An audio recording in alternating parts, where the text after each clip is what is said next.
Class 11th mathematics chapter number जो 9 है उस सीक्वेंसेस एंड सीरीज़, इसका जो फुल बेसिक्स है ना वो मैं आज इस वीडियो में कवर करूँगा। टोटल चैप्टर का जो बेसिक्स है और कुछ important tips and tricks and result के बारे में बताऊँगा जो आपको प्रॉब्लम को सॉल्व करने में बहुत ही आसानी देगा।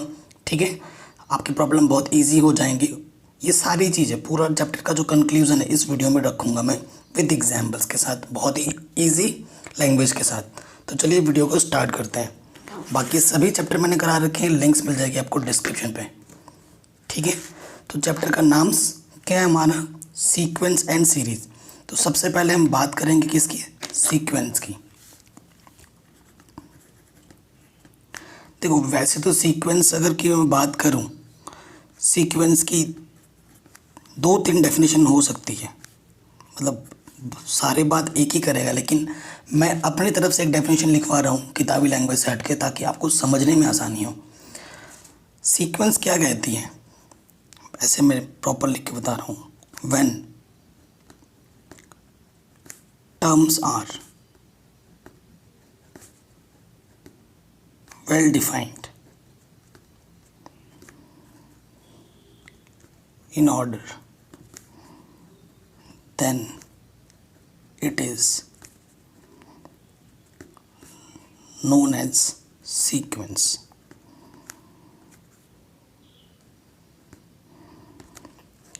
ठीक है, अब इसका मतलब क्या है कि मैं आपको एग्जांपल दे रहा हूँ, आप खुद बता पाएंगे कि ये सीक्वेंस है या नहीं है। मैं लिख रहा हूँ 1 2 3 4 5 6, ऐसे ही चल रहा है।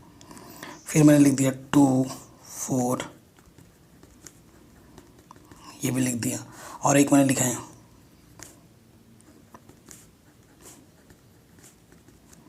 ठीक। सो अगर आप एग्जाम्पल पे में जो मैंने लिया है यहाँ पर एक वेल डिफाइन है, आप गैस कर सकते हो क्या होता है। सीक्वेंस में हम नेक्स्ट टर्म को गैस कर सकते हैं अगर हमें पता चल जाता है। जैसे 1 के बाद 2 है, 2 के बाद 3 है, 3 के बाद 4 है, 4 के बाद 5 है, 5 के बाद 6 है, तो 6 के बाद 7 आएगा। ये हम बता दे रहे हैं यहाँ पर, ऐसे ही चल रहा है। 2 के बाद 4 है, 4 के बाद 6 है, एक सिमेट्री दिख रही है आपको, है ना। 6 के बाद 8 है, 8 के बाद 10 है, चल रहा है। तो नेक्स्ट टर्म जो होगा वो 12 होगा, वो मैं बता पा रहा हूँ। ये भी मेरा सीक्वेंस है, ये भी मेरा सीक्वेंस है, लेकिन ये सीक्वेंस नहीं है। क्यों? क्योंकि 1 के बाद 3 है, 3 के बाद सीधा 10 है, 10 के बाद 11 है, 11 के बाद 15 है। आप बता पाओगे इसके बाद नेक्स्ट टर्म क्या आएगा? हम बता ही नहीं सकते। सो ये सीक्वेंस नहीं है, ये वेल डिफाइंड ऑर्डर में सेट नहीं है इसके एलिमेंट। जबकि इन दोनों एग्जाम्पल्स में ऊपर के ये जो टर्म्स हैं वो एक वेल डिफाइंड ऑर्डर में सेट है, तो इस वजह से ये सीक्वेंस है। और सीक्वेंस में हम नेक्स्ट टर्म को प्रेडिक्ट कर सकते हैं देख के, बट इसमें हम प्रेडिक्ट नहीं कर पाएंगे क्योंकि ये जो टर्म है वो वेल डिफाइंड ऑर्डर में सेट नहीं है। ठीक है, सो ये सीक्वेंस की एक मेन चीज़ हो गई। अब एक इम्पॉर्टेंट नोट लिख लो, एक इम्पॉर्टेंट नोट लिख लो इस पर। जो सीक्वेंस होता है ना, यहाँ पर लिखना, sequence is a function, sequence is a function whose domain range है। ये सब आपको चैप्टर 1 में ही पढ़ के आए हैं, चैप्टर 2 में, है ना, पता ही होगा आपको। whose domain is a subset of natural numbers।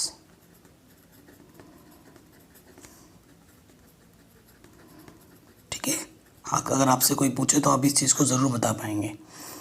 अब ये जो सीक्वेंस होता है ना वो कई टाइप्स के होते हैं। ठीक है, आपके सिलेबस में एपी और जीपी है, बट और भी टाइप्स के होते हैं जैसे एचपी। ठीक है, तो नेक्स्ट टॉपिक में यहाँ पे ये डाल रहा हूँ, टाइप्स ऑफ सीक्वेंस।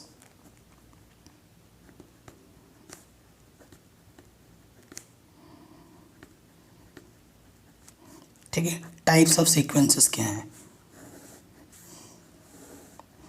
जनरली मैं बताऊं तो हाँ 3 टाइप्स के होते हैं। नंबर 1 2 3, इन सब जो भी मैं टाइप्स बता रहा हूँ इनके बारे में अभी डिटेल में आऊँगा एक एक करके। तो सबसे पहले बात करते हैं नंबर 1 की, है ना, क्या, AP, फिर है GP, फिर है HP। AP का मतलब आपको पता ही है क्या होता है, अरिथमेटिक प्रोग्रेशन,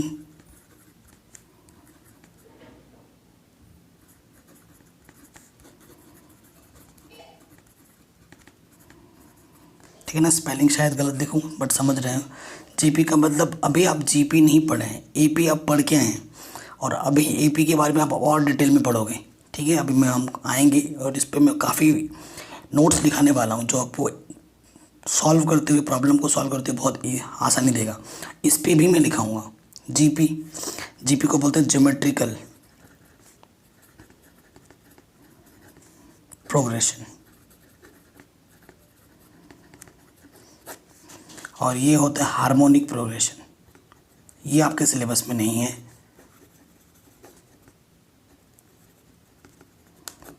ठीक है। 3 टाइप्स के होते हैं, AP, GP, HP। इन सभी पे हम अभी रुक के आ रहे हैं। तो मेन चीज़ एक बार फटाफट देख लो, सीक्वेंस क्या होता है। सीक्वेंस में क्या होते हैं, जो टर्म्स होते हैं वो वेल डिफाइंड ऑर्डर में सेट होते हैं। अगर हम सीक्वेंस हमें कोई दिया जाए तो हम उसके नेक्स्ट टर्म को उस चीज़ को देख के प्रेडिक्ट कर सकते हैं, ठीक है। और सीक्वेंस कौन सा नहीं होगा, जिसमें जो टर्म है वो वेल डिफाइंड ऑर्डर में सेट नहीं होते हैं, ठीक है। सीक्वेंस में क्या होता है, sequence is a function whose domain subset of natural number. Sequence का जो डोमेन होता है वो हमेशा सबसेट होता है नेचुरल नंबर का, ठीक है। ये चीज़ इम्पॉर्टेंट है, पूछी जा सकती है 1 मार्क्स में। तो ये चीज़ तो हो गई हमारे पास सीक्वेंस में, ठीक। और एक चीज़ है, आपका आता है रियल सीक्वेंस। अगर आपसे एग्जामिनर पूछ दे व्हाट इज़ रियल सीक्वेंस, तो रियल सीक्वेंस में आपको क्या बोलोगे, a sequence whose range is subset of R, यानी कि रियल नंबर, तो उसे हम रियल सीक्वेंस बोलते हैं। तो सीक्वेंस के बारे में बात हो गई, ठीक। अब हम बात करेंगे सीरीज़ की, ठीक है। अब हम किसकी बात करेंगे, सीरीज़ की, ठीक। तो देखो सीरीज़ क्या होता है वो मैं आपको बता रहा हूँ। देखिए, अगर आपके पास टॉपिक लिखते हैं सीरीज़,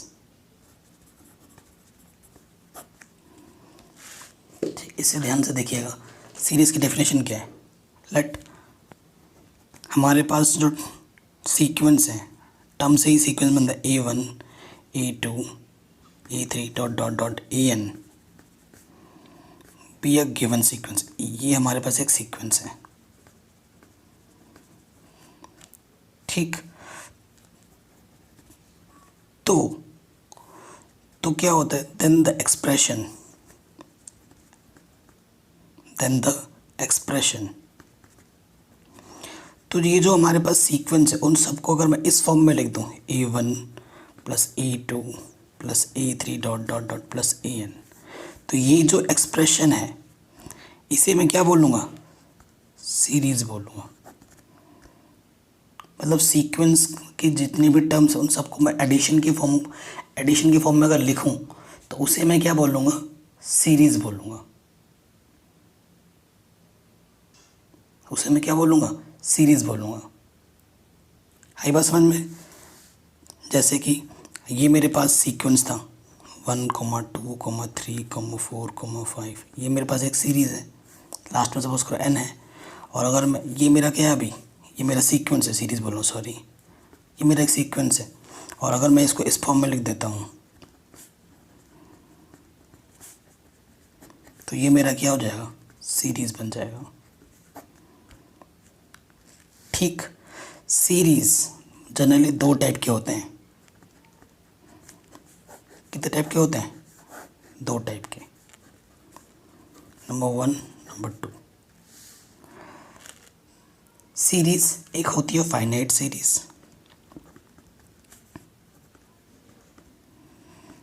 ठीक। एक होती है इनफाइनाइट सीरीज़।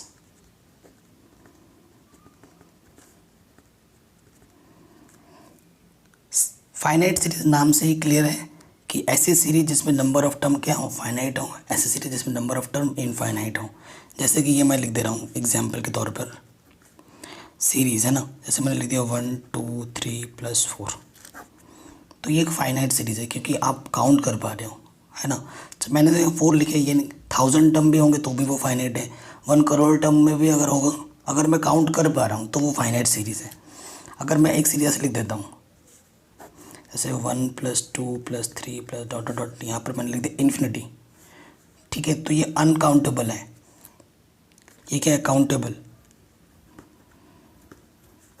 काउंटेबल सीरीज को हम फाइनाइट बोलेंगे, ये क्या है? अनकाउंटेबल।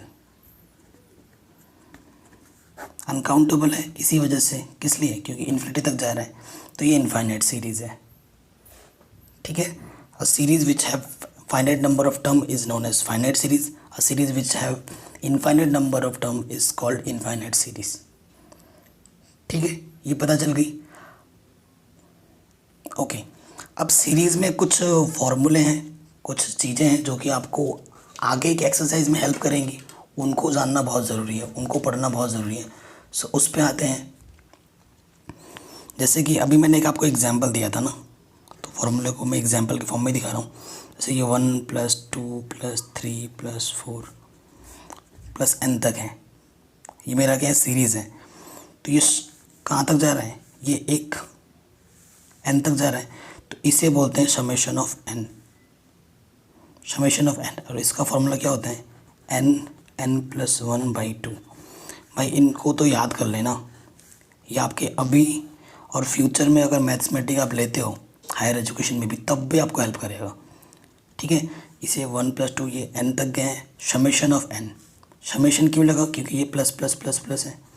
समेशन ऑफ, इसका फॉर्मूला n+1/2 होता है, ठीक है। नंबर 2 पे आ जाओ। एक मैंने लिख दिया ऐसे,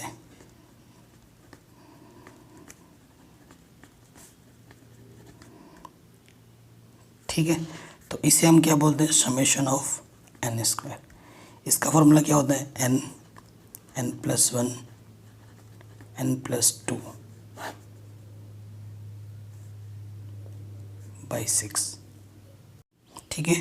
तो यहाँ पर n+2 नहीं होता, यहाँ पर होता है 2n+1, ठीक है। n+1 2n+1/6, ये आ गया समझ में? ये फॉर्मूला इसका होता है।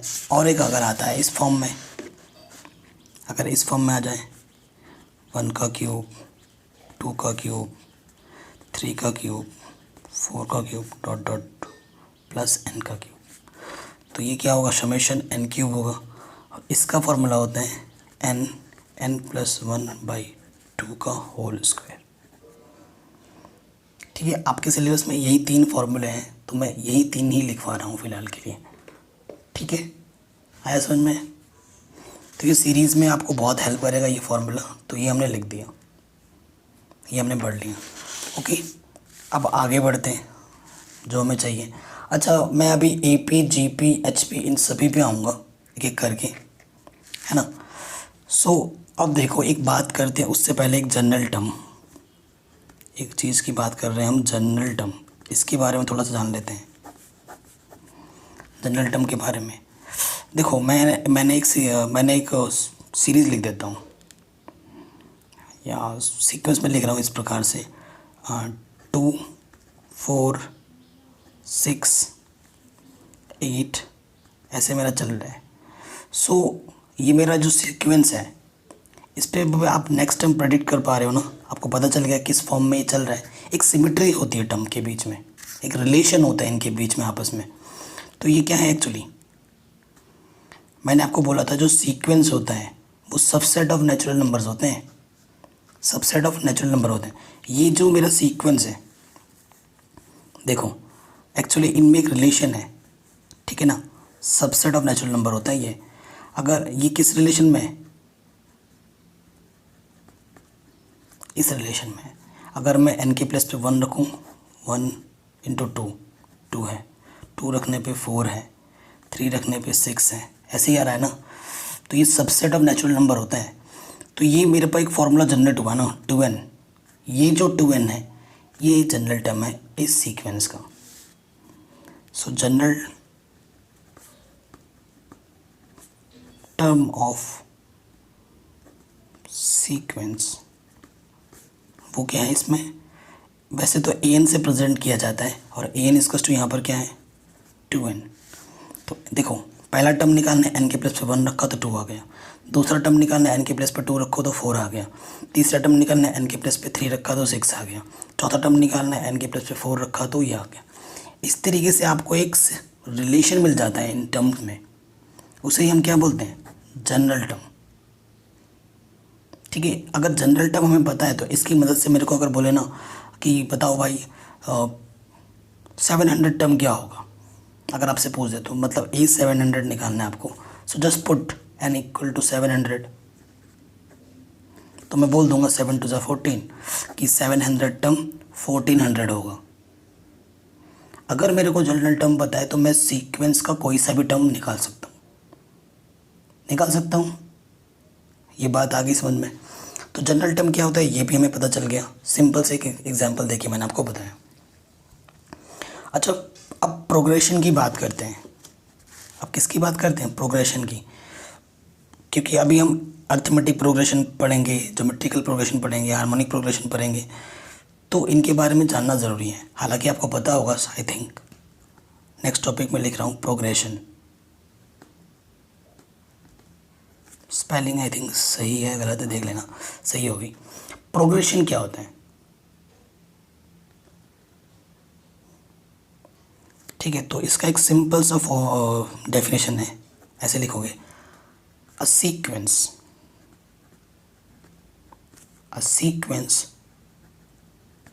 हुज टर्म, कोई सीक्वेंस जिसके टर्म फॉलो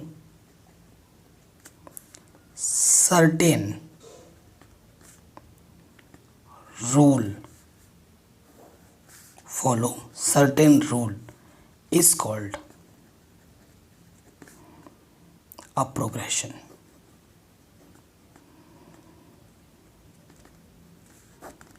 ठीक है, सीक्वेंस की जो टर्म कुछ सर्टेन रूल को फॉलो करते हैं तो उसे हम क्या बोलते हैं, प्रोग्रेशन बोलते हैं। और ये एपी में होगा, ये जीपी में होगा, ये एचपी में होगा। ठीक है, सो ये चीज़ आई समझ में। अब हम नेक्स्ट टॉपिक हम डिस्कस करेंगे अब एपी, यानी कि अरिथमेटिक प्रोग्रेशन। ठीक है, इसके बारे में हम पढ़ेंगे।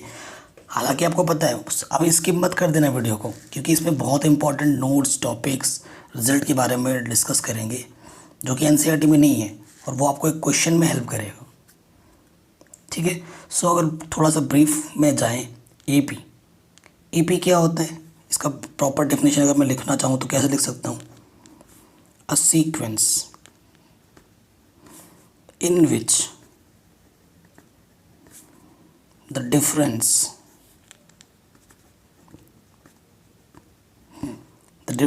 of two consecutive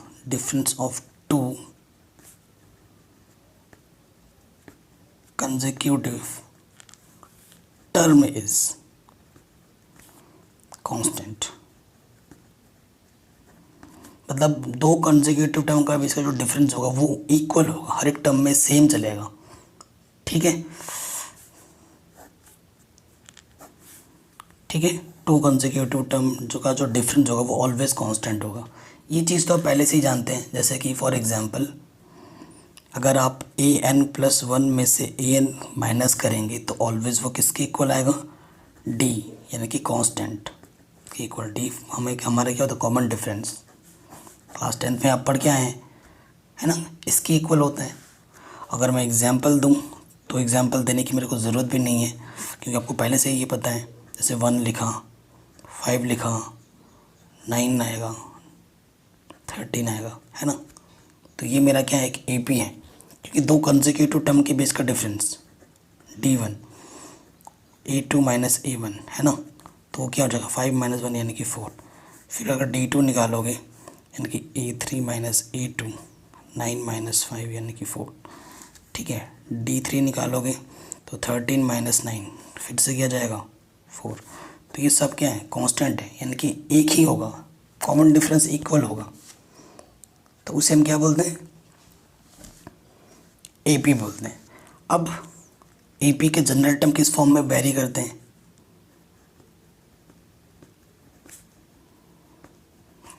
general form of AP, ये किस फॉर्म में वेरी करेगा। सो पहले टर्म को हम तो ए बोलते हैं, अगर हमें कॉमन डिफरेंस पता है तो नेक्स्ट टर्म क्या होता है ए प्लस डी, है ना। नेक्स्ट उसके बाद क्या हो जाएगा ए प्लस टू डी, उसके बाद ए प्लस थ्री डी, उसके बाद ए प्लस फोर डी, इसी फॉर्म में चलता है,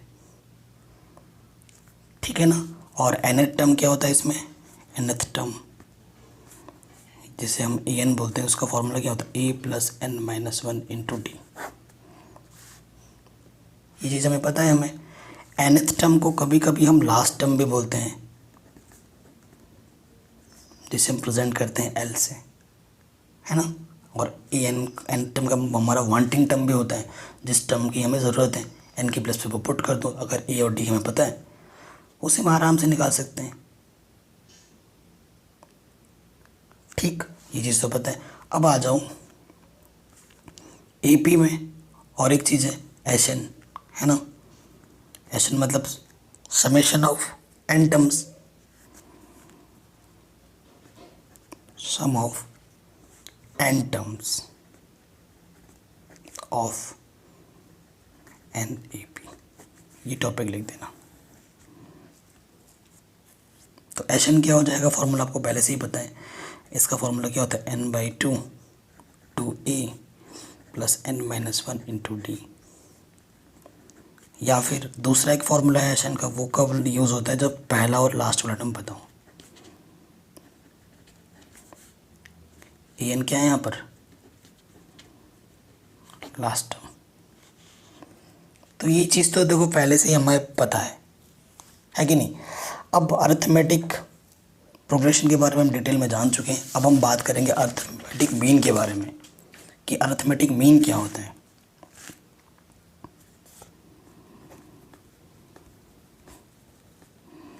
अरिथमेटिक मीन, इस पे भी क्वेश्चन पूछे गए हैं एग्जाम में, ठीक है। अरिथमेटिक मीन क्या होता है। सो देखो, अगर आपके पास एपी है, अगर उसके तीन टर्म है हमारे पास A B C, consecutive three terms हैं ये किसी एपी के। Let A B C are consecutive three terms of an AP, then arithmetic mean,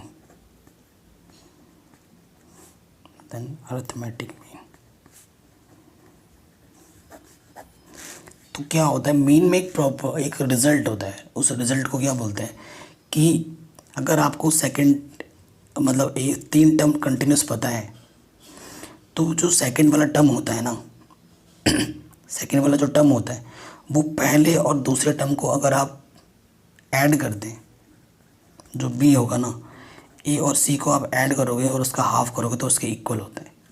तो इसे ही हम बोलते हैं अरिथमेटिक मीन। इसे हम क्या बोलते हैं, अरिथमेटिक मीन, ठीक है। मैं आपको एग्जांपल देके दिखाता हूँ। जैसे कि मैंने एक छोटा सा एग्जांपल 2 4 6, क्लियरली ये एपी है। अब ये ए के प्लेस पे है, ये बी के प्लेस पे है और ये सी के प्लेस पे है ना। सो देखो जो बी होगा, रूल क्या कहता है, A plus C by two. सो यहाँ पे देखो 2 + 6 बाई टू, यानी कि 8 बाई टू, यानी कि 4, यानी कि आ गया 4 = 4। फॉलो कर रहे हैं इस रूल को। तो इसे हम क्या बोलते हैं, इस रूल को अरिथमेटिक मीन। अगर तीन टर्म हमें पता है किसी एपी के कंसेक्यूटिव, तो जो बीच वाला टर्म होगा वो पहले और तीसरे टर्म को ऐड करके हाफ करने के जो आता है उसके इक्वल होता है, ठीक है। ये चीज़ आई समझ में आपको, क्लियर है, ओके। अब एपी के कुछ इंपॉर्टेंट मैं आपको रिजल्ट दिखा रहा हूँ। Some important results on AP. ये जो रिज़ल्ट मैं आपको लिखवा रहा हूँ, ये रिज़ल्ट आपको क्वेश्चन को सॉल्व करने में हेल्प करेगा। क्वेश्चन को सॉल्व करने पे क्या करेगा, आपको ये हेल्प करेगा। देखो, if A B C are in A P, अगर हमारे पास कोई तीन टर्म है ए बी सी, अगर वो ए पी में है हैं, तो क्या होगा कि ए में अगर प्लस माइनस बी, तो हर एक टर्म में से अगर प्लस सेम चीज़ किया जाए, चाहे के ऐड किया जाए, के माइनस किया जाए, कि कुछ भी क्वांटिटी हो सकती हैं, तो ये जो टर्म्स होंगे वो भी क्या होंगे, ए पी में होंगे। ये तो बेसिक सी चीज़ है। नेक्स्ट क्या है कि अगर मल्टीप्लाई भी किया जाए ए के, बी के, सी के, ये अगर ए पी में है, देन ए अपॉन के, बी अपॉन के, सी अपॉन के आर एन ए पी, ये भी ए पी में होंगे। ठीक है, बट कंडीशन इसमें ये होगी वेयर के की वैल्यू क्या नहीं हो, ज़ीरो नहीं होनी चाहिए। अगर के की वैल्यू ज़ीरो हो जाएगी तो वहाँ पर ये जो सीक्वेंस वो डिफाइन नहीं करेगा, कि किसी के अपॉन में ज़ीरो हो तो वो डिफाइन नहीं करता है। तो ये चीज़ आपको हमेशा याद फॉलो करनी चाहिए। और एक चीज़ हम बचपन से सीखते आए हैं, मतलब क्लास 10th पे सीख के आए हैं क्या, कि अगर आपको nth टर्म निकालना है तो वो उसका फॉर्मूला क्या होता है, Sn माइनस Sn माइनस 1। ये भी मैं पता है कि नहीं पता है, बिल्कुल पता है। सो इस चीज़ को भी देखना है हमें। ठीक, अब जो मैं दो तीन नोट लिखूंगा वो आपको एक क्वेश्चन को सॉल्व करने में बहुत हेल्प करेगा। अगर किसी क्वेश्चन में रैंडमली 3 टर्म दे दिए गए हैं, ठीक है, इफ़ 3 टर्म्स, ये प्रॉब्लम को सॉल्व करने पे इसका यूज़ करना, ठीक है। If 3 terms of an A P are to be taken as 3 term की बात हो रही है, तो 3 टर्म अगर दे रखा होगा तो आपको किस तरीके से लिखना है। पहला टर्म लिखना है आपको ए माइनस डी, सेकेंड टर्म लिखना है आपको ए, और थर्ड टर्म लिखना है आपका ए प्लस डी। डी आपका क्या, कॉमन डिफरेंस। तो ये जब आप लेट करोगे ना तो आपका प्रॉब्लम आराम से सॉल्व हो जाएगा। ठीक है, अगर आपके 4 टर्म दे दिए हैं, अगर आपके पास 4 टर्म है तो 4 टर्म कैसे होगा,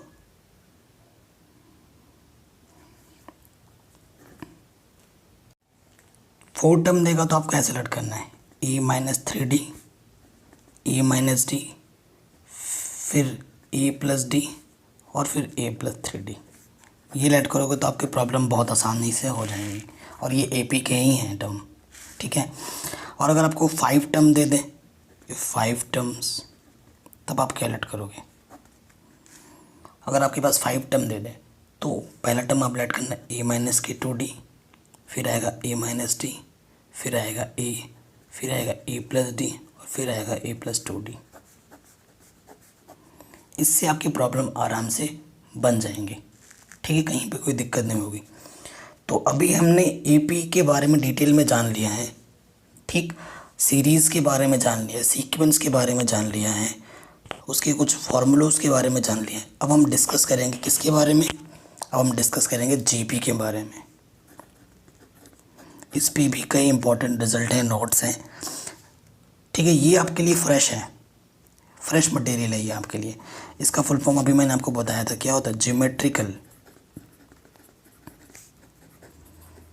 ठीक है, ज्योमेट्रिकल प्रोग्रेशन, है ना, ज्योमेट्रिकल प्रोग्रेशन होता है जीपी का मतलब।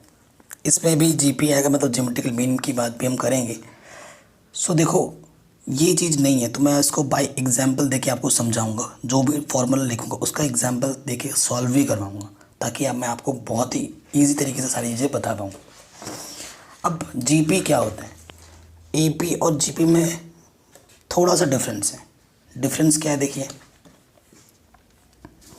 जैसे मैं आपको एग्जांपल दूँ, आप एग्जांपल से ज़्यादा बेटर समझ पाएंगे जीपी के बारे में। जैसे मैंने लिखा 2,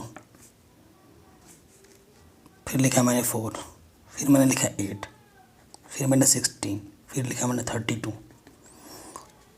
ठीक है, ये जीपी है। अब जीपी में क्या होता है, देखो, हमारे पास एक ऐसा सीक्वेंस है जिसका ये पहला टर्म A1 है, ये दूसरा टर्म है, ये तीसरा टर्म, ये चौथा टर्म, ये पांचवा टर्म। मेरे पास ये सीक्वेंस है, क्योंकि आप प्रेडिक्ट कर पा रहे हो कैसे, देखो, ये 2 का डबल 4 है, 4 का डबल 6 8 है, 8 का डबल 16 है, 16 का डबल 32 है। तो नेक्स्ट टाइम अगर मेरे को प्रेडिक्ट करना है तो मैं कर पा रहा हूँ, 64 होगा नेक्स्ट टाइम। तो सीक्वेंस है तभी मैं प्रेडिक्ट कर पा रहा हूँ, एक सिमेट्री है हर एक टर्म के बीच में, तभी मैंने ये प्रेडिक्ट किया। अब ज्योमेट्रिक प्रोग्रेशन अब किसे बोलोगे, तो मैं डेफिनेशन लिख देता हूँ। ये ज्योमेट्रिक प्रोग्रेशन है, इस पर भी आएंगे, तो मैं पहले एक डेफिनेशन बताता हूँ। A sequence of non zero numbers, मतलब ये जो भी जितने भी आप नंबर लोगे वो नॉन ज़ीरो होने चाहिए। A sequence of non zero numbers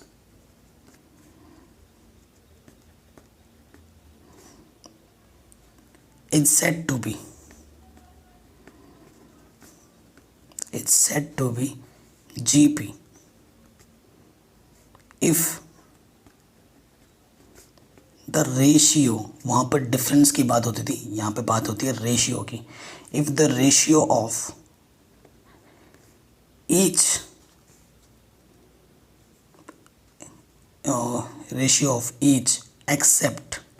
accept मतलब किसको छोड़कर, पहले वाले टर्म को छोड़कर, except the first one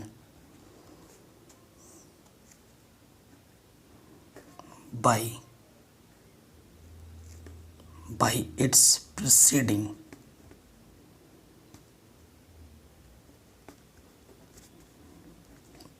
term is always same। मतलब अगर मैं A2/A1 करूँ, ठीक है, वो किसके इक्वल होना, और या फिर A3/A2 करूँ, या A4/A3 करूँ, या A5/A4 करूँ, हमेशा ये सब क्या होना चाहिए, आपस में इक्वल होना चाहिए। आर के इक्वल बोलते हैं इसको, रेशियो है ना, तो आर से प्रेजेंट करते हैं, ठीक है।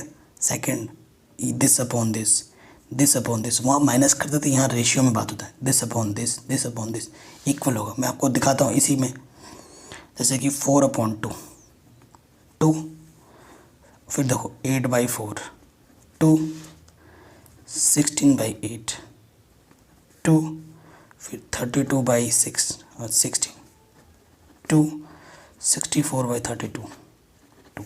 तो सारे रेशियो आपस में क्या है, इक्वल है। यानी कि इसमें क्या रूल चलता है कि ए के प्लस 1/A के वो ऑलवेज क्या होना चाहिए, आर के इक्वल होना चाहिए हर एक टर्म के लिए, ठीक है। और इस आर को हम क्या बोलते हैं, कॉमन रेशियो। वहाँ पर उसे बोलते हैं कॉमन डिफरेंस, इसे बोलते हैं कॉमन रेशियो, ठीक। इसे हम क्या बोलते हैं, कॉमन रेशियो। अब जीपी में जनरल टर्म कैसे वेरी करते हैं,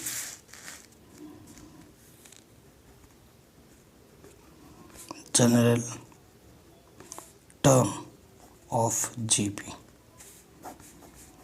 तो इसमें टर्म्स को इस प्रकार से लिखा जाता है, ए नेक्स्ट AR, फिर AR², फिर AR3, AR4, इस ऐसे तरीके से आगे बढ़ता है। तो ये हमारे पास जनरल टर्म होते हैं, इस तरीके से लिखा जाता है। फिर जैसे nth टर्म का फॉर्मूला निकालते थे जीपी में, उसी तरीके से जनरल टर्म ऑफ जीपी, यानी कि इसमें अगर an निकालने के लिए बोले आपको, तो इसका फॉर्मूला क्या होता है, AR⁻n-1, ये फॉर्मूला होता है। अगर आपको ए का मतलब क्या होता है, फर्स्ट टर्म,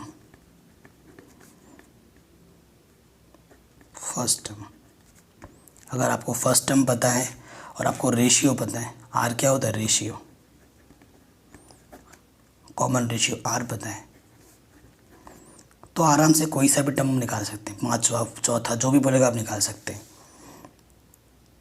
ठीक है। जैसे कि मैं आपको एग्जांपल देता हूँ, मैंने बोला हर एक चीज़ का मैं एग्जांपल दूंगा, यहाँ पर मैं लिख देता हूँ, वही एग्जांपल मैंने लिया है, जैसे कि मैंने लिया है 2 4 6 सॉरी 6 नहीं आएगा, 4 का डबल 8, ये 60। नेक्स्ट टर्म क्या आएगा अगर ऐसे बोलें तो यहाँ पर देखो ए मेरे पास क्या है 2 है, आर मेरे पास क्या है 4/2 यानी कि 2 है, सेकेंड अब में से फर्स्ट वाले टर्म से डिवाइड कर दिया, और मेरे से बोल रहे फिफ्थ टर्म निकालो, E5 निकालो। तो हमें पता है ए एन क्या होता है, ए आर की पावर n-1। तो ए हमारे पास 2 है, आर हमारे पास 2 है, एन कौन सा है, एन के प्लेस पे 5 रखो -1। ठीक है, 2 यहाँ पर आ जाएगा 2 की पावर 4। ठीक है, तो यहाँ पर 2 की पावर 4 और 2, तो ये क्या हो जाएगा 2 की पावर 5। तो 2 की पावर 3 इंटू 2 की पावर 2 लिख देता हूँ। 2 की पावर 3 का मतलब 8 और 2 दूनी 4, 4 8 32। सो नेक्स्ट टर्म कितना होगा 32।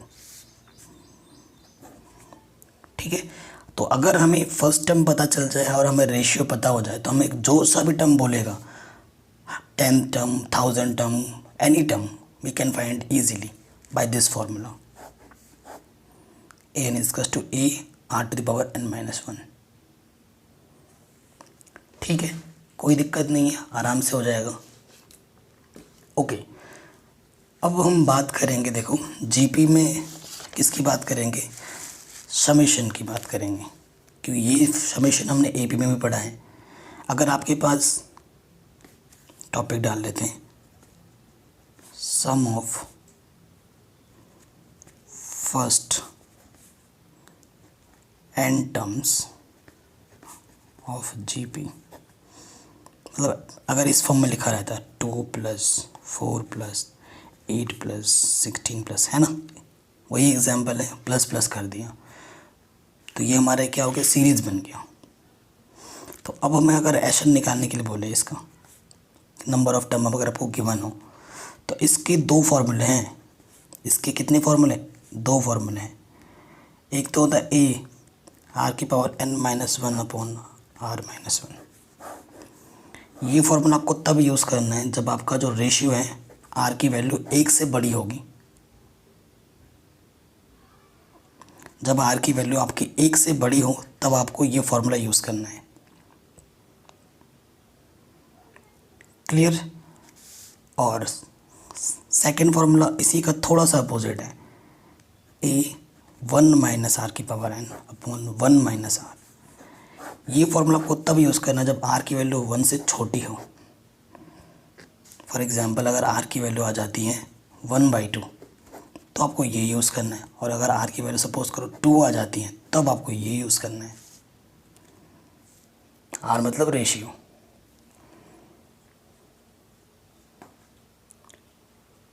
ठीक है, आया समझ में आपको। ओके, अब बात करते हैं ज्योमेट्रिकल मीन की।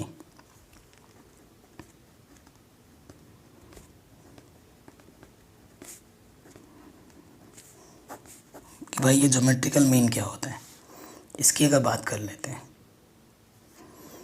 तो अगर आपके पास 2 टर्म है,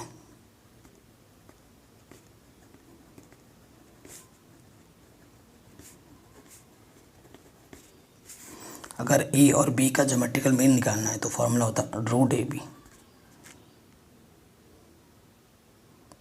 ठीक है, और अगर मैं आपको 3 टर्म देके एग्जांपल समझाऊँ, जैसे वहाँ पे समझाया था, if A B C are 3 consecutive terms of a GP, then इसमें क्या रूल होता है, इसमें होता है कि अगर बीच वाले का जो स्क्वायर करोगे ना तो पहले और तीसरे का मल्टीप्लाई के बराबर होता है। ठीक है, यानी कि अगर बी आपको निकालना है तो वो क्या होगा √AC। तो ये ज्योमेट्रिकल मीन। तो आया समझ में आपको ज्योमेट्रिकल मीन के बारे में, ये चीज़ भी हो गई। अब इसके कुछ इंपॉर्टेंट रिजल्ट पे आते हैं अब हम, जो कि आपको एग्ज़ाम में बहुत हेल्प करेंगे। तो इंपॉर्टेंट रिजल्ट लिखते हैं।